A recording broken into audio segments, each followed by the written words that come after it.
Okay, so another question that's come in this week with respect to landing pages for authors, book launches, email, opt-in forms, etc., has been how do you optimize and improve your landing pages or your opt-in pages with Flodesk? So if you're using Flodesk, you're familiar with this interface. We're going to actually go into forms up top, and we're just going to look at some of the various um, options that you have in, I think it's down here, and it is. So you can see this particular page has 382 visitors, 178 opt-ins for a 46.60 conversion rate.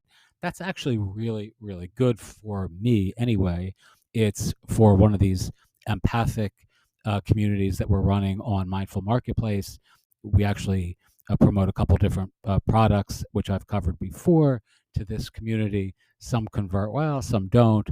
But here is the landing page, the front side of this, which I'm going to show you, which converts, pretty well. So let's look here. Let's just paste that in here. And this is what it looks like. It's pretty basic. It has a little affiliate link at the bottom, which is actually good because you can get some affiliate earnings from just sending traffic to this page. But it has, again, 46%, almost 47% of people who land on this page, at least on this initial cohort, sign up. Let's look at this one here. This has 451 opt ins for the same niche, but a significantly lower conversion rate, right? So that's 32% almost, which is obviously not as good. Let's continue scrolling around. This one here, 247 opt ins, and even less, right? So now this has 30%. Let's look at this one here. This really ought not matter that much to us because the sample size is so low, and that's pretty shitty anyway, so we don't even want to see that again. All right, this one here, 38 opt ins, 38%, still pretty good, 100 visitors. All right, this one here has 1,233 opt ins, but it's a pop up on one of our sites that targets this particular audience. I guarantee you this is going to be a lot lower because the traffic number is so much higher. So, in other words, while folks are all hitting these pages above with, like, I'm sending people directly to those opt in pages, this pops up on a website that gets a fair amount of traffic every day. So this is a large number, but it's going to be a small percentage. Let's see. And you can see it's under 1%. So this pop-up is relative to 5,500 visitors and 1,233 opt-ins. That doesn't make sense. Yeah, that's wrong. I mean, that's because that would be 20% roughly. Yeah, I mean that number's off.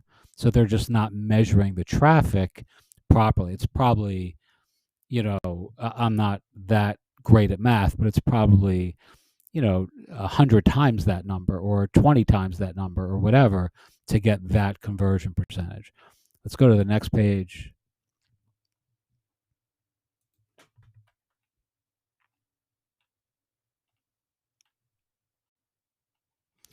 This one has 79, and it's going to be the same thing. It's going to have a really low percentage of conversions because, again, this is a pop up.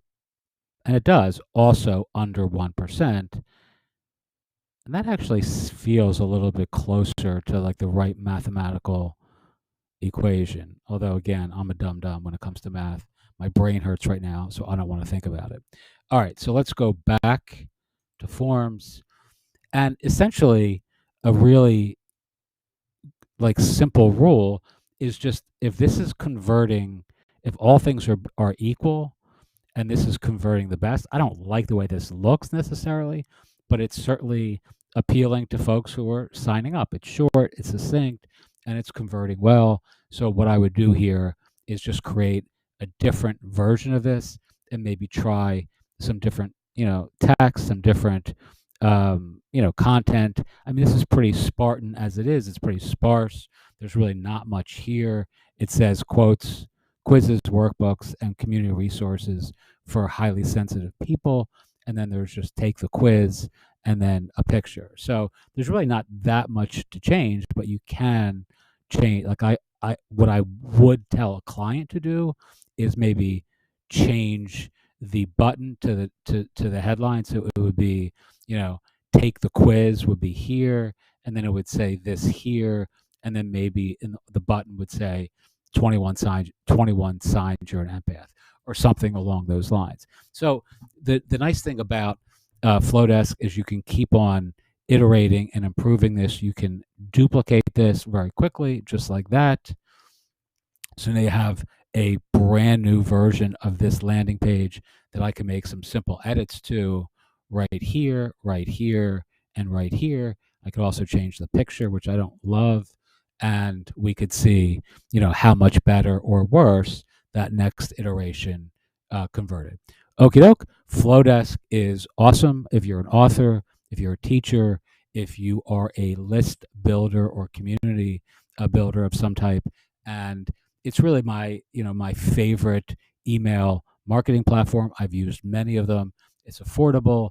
They have beautiful forms, beautiful, they have beautiful email templates, and they also have link in bio style pages that you can use that are an analog to like Linktree or those sorts of offers, which is quite, useful as well. Teach what you know, do what you love, wake up the world with your work. As always, I appreciate you watching, and we're just going to continue ramming and running through all these different tutorials, some on disparate topics and ideas, but I'm hoping that folks who are asking questions are getting value from this content. All right, thanks again, and I'll see you in the next lesson.